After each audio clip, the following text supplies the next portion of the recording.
बहुत लंबा चौड़ा भाषण नहीं दूंगा, लेकिन इतनी बात जरूर कहूंगा, इकट्ठे रहिए। अगर इकट्ठे नहीं रहेंगे, अभी बहुत विवाद चला इस बात पे, बहुत लोगों ने कहा कि ये ऐसा योगी जी क्यों बोल रहे हैं कि बटेंगे तो कटेंगे।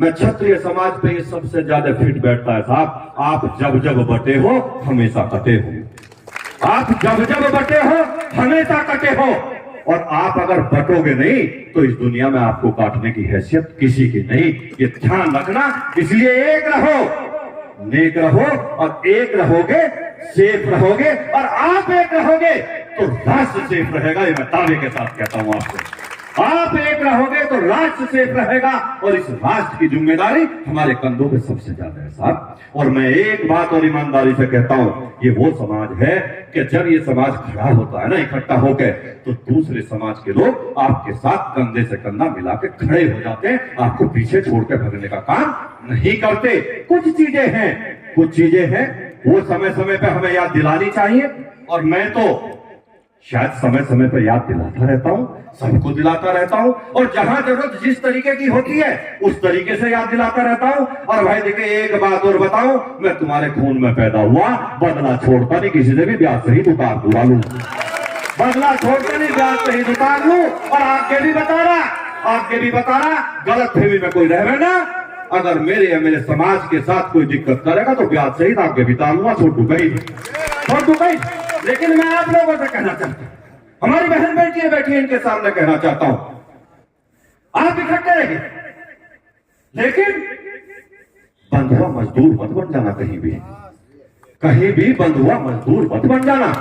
बंधुआ मजदूर नहीं हो सकते आप। हम भारतीय जनता पार्टी के समर्थक हैं, लेकिन मजदूर नहीं है साहब। हिस्सा बराबर चाहिए, हिस्सा हर जगह बराबर चाहिए। हमारी पार्टी है, हमने खून से सींच के पार्टी बना रखी है साहब।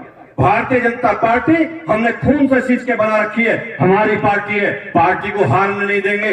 बहुत लोगों ने कहा, अभी जैसा मुझे बताया, अभी मंच पर बोला जा रहा था कि महाराष्ट्र में किसी मौलाना ने कहा कि सब लोग इकट्ठे हो जाओ और इकट्ठे होकर कांग्रेस को वोट दो या फला को वोट दो। अरे एक बात सुनो, तुम इकट्ठे हो जाओ, महाराष्ट्र छोड़ो, पूरे देश में तुम्हारी संख्या इतनी है कि जब तुम इकट्ठे रहोगे भाजपा को कोई हरा नहीं सकता। किसी की औकात नहीं है, किसी की औकात नहीं है जब तुम इकट्ठे रहोगे।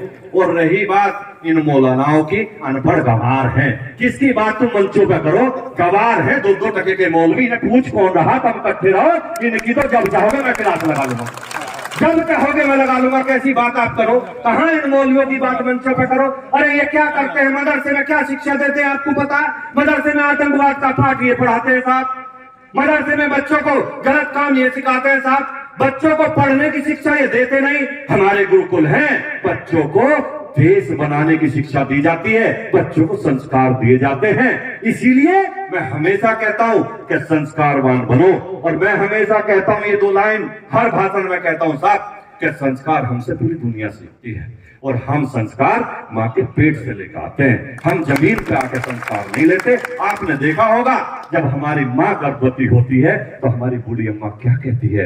हमेशा कहती है कि जिस कमरे में बहू सोएगी उस कमरे में भगवान रामचंद्र जी का फोटो लगा देना, उसमें सीता मैया का फोटो लगा देना, उसमें पृथ्वीराज चौहान का फोटो लगा देना, महाराणा प्रताप का फोटो लगा देना। और क्यों लगा देना? कि जिससे गर्भ में पलने वाला जब बच्चा पैदा होगा तो उनके जैसे संस्कार लेकर आएगा। ये मैं हमेशा कहता हूं कि हम तो मां के पेट से संस्कार लेकर आते हैं। दोस्तों,